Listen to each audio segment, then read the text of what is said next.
seu corpo desperte. Paralisado, você vire uma presa viva de vermes, ratos. Isto vai acontecer se você não assistir. Ninho do Corvo.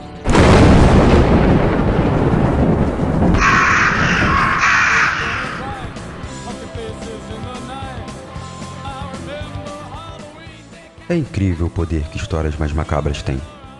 Você pode perguntar para algum de seus amigos e alguns vão amar, outros odiar, mas o fato é que praticamente ninguém fica indiferente a uma boa história sombria.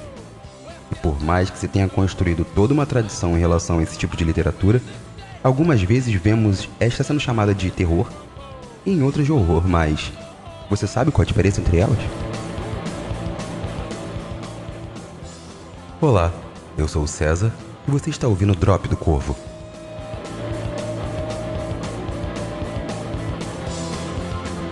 E antes de falar de clássicos, a gente vai precisar voltar um pouquinho no tempo. Sabe aquela roda de acampamento em volta da fogueira? Então, antes de existir a escrita, veio a tradição oral. E a partir do momento em que conseguiu estabelecer uma comunicação minimamente compreensível, o homem assustou a si mesmo, sendo o terror parte do lazer e da arte desde a aurora dos tempos. Desde pinturas rupestres de leões, tigres e ossos, a bestas selvagens que deveriam enfrentar ou caçar, as lendas e os mitos primordiais ao redor da fogueira eram sussurrados pelo ancião da tribo nos ouvidos dos mais jovens, ajudando assim a construir um imaginário sobre o conhecido e o desconhecido para toda uma comunidade, e também explicando todos os fenômenos que ele não compreendia: os ataques de animais, a tempestade, o fogo. E por mais que o tempo passasse e o homem compreendesse o mundo ao seu redor, ainda assim permanecia o fascínio por histórias sobrenaturais, ocupando cavernas, pergaminhos e outros registros escritos, sendo o veículo por meio do qual foi possível a construção e manutenção de documentos religiosos e mitologias. Podemos observar mais exemplos ao longo da formação da própria literatura, já que pode-se encontrar o horror enquanto elemento narrativo, até mesmo na epopeia de Gilgamesh, provavelmente a mais antiga obra literária que se tem notícia, datando de mais de 4.000 anos, onde, por exemplo, há um trecho bastante descritivo do assassinato do Vigia da Floresta. Ou também num mundo cheio de monstros, guerra, peste, morte, traição e assassinato, que compunha o panteão helênico e a mitologia grega. E olha, eu me arrisco a dizer aqui que para quem gosta de histórias de horror, a Bíblia é um prato cheio, porque o banho de sangue que rola no Antigo Testamento, olha, não é brincadeira não. Um bom exemplo seria a Paixão de Cristo, porque olha só, uma história de medo, caracterizada por matança, injustiças, brutalidade e finalmente vida após a morte. Olha, não sei vocês, mas eu diria que cada um desses é um tópico que estão presentes em muitas histórias de horror e terror. Os textos antigos da China e Japão, e também do zoroastrismo, e nos épicos de cavalaria, dos séculos 10 a 15, nas sagas do Rei Arthur e na lenda de Beowulf, por exemplo. Todos têm elementos horripilantes e espirituais, e neles, os finais mais atrozes e os medos mais terríveis que se fazem reais. Todos eles com uma função didática de catequizar, propagar a fé, nos avisando de que um fim muito real e muito tangível, muitas vezes pior do que a própria morte, nos aguarda. A gente pode encontrar também exemplo disso nas 4 tragédias de Shakespeare, que são recheadas com castelos mal-assombrados, loucura, traição e morte. Mas é na segunda metade do século XVIII que a coisa muda de figura.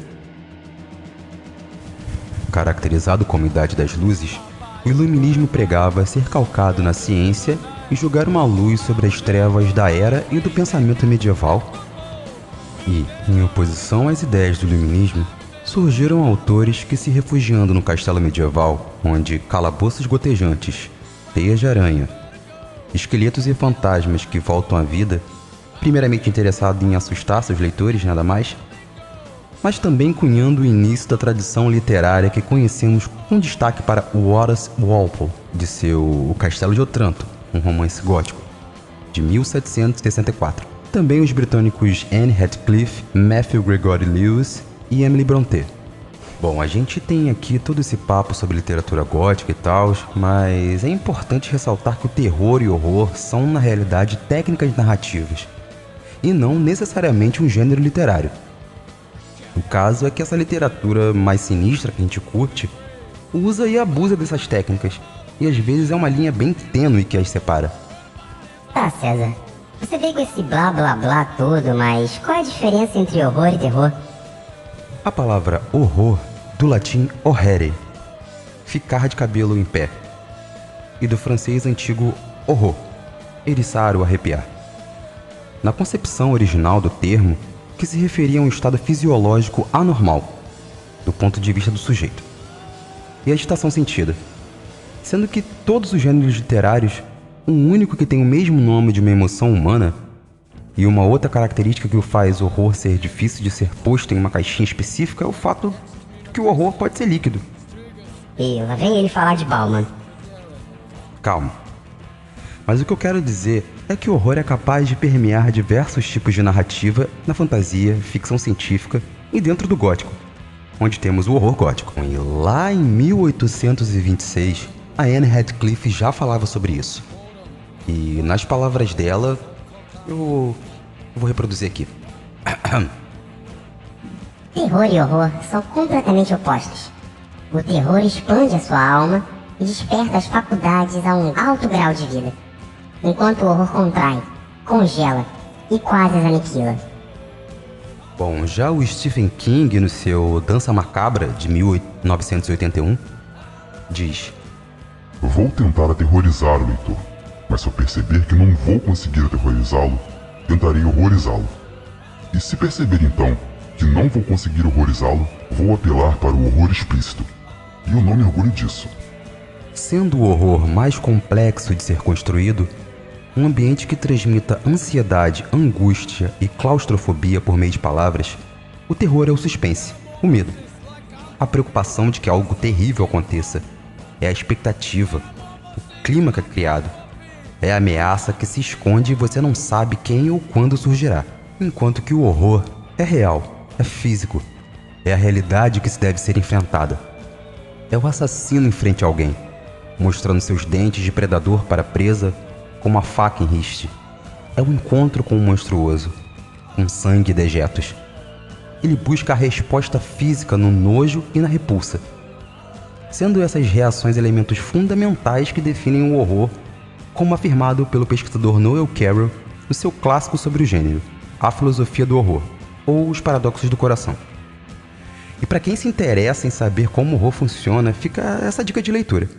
Inclusive, uma professora minha da faculdade já indicou esse livro para vocês verem como ele é relevante. Então, pessoal, usar o termo terror psicológico é tão redundante quanto dizer subir para cima e descer para baixo. Pois o cerne do terror é justamente assustar o leitor, sugerindo que algo acontecerá, o mantendo em suspensão, logo, é intrinsecamente psicológico. E lembrando, gente, que nós estamos falando de língua portuguesa, já que em língua inglesa existe a convenção de se pôr os dois na mesma caixa, os chamando simplesmente de horror. Logo, quando um jornalista do jornal The Guardian, se baseando nas características psicológicas e de questões que outras obras do gênero até então eram subtemas, ele aponta tais características para cunhar o termo que chama de pós-horror. Mas, considerando tudo que foi dito até agora aqui, por essas características psicológicas, essas obras seriam classificadas como bom e velho terror. E esse é o X da questão. Seria esse, de fato, um novo gênero? Ou apenas o bom, velho e conhecido terror, apenas com um nome mais hypado? Porque já existem subgêneros como o horror social. Eu vou deixar essa provocação. Eu acho que essa discussão dá pano pra manga, então seria um prazer trocar essa ideia com vocês. Você ouviu o Drop do Corvo. E até mais, pessoal.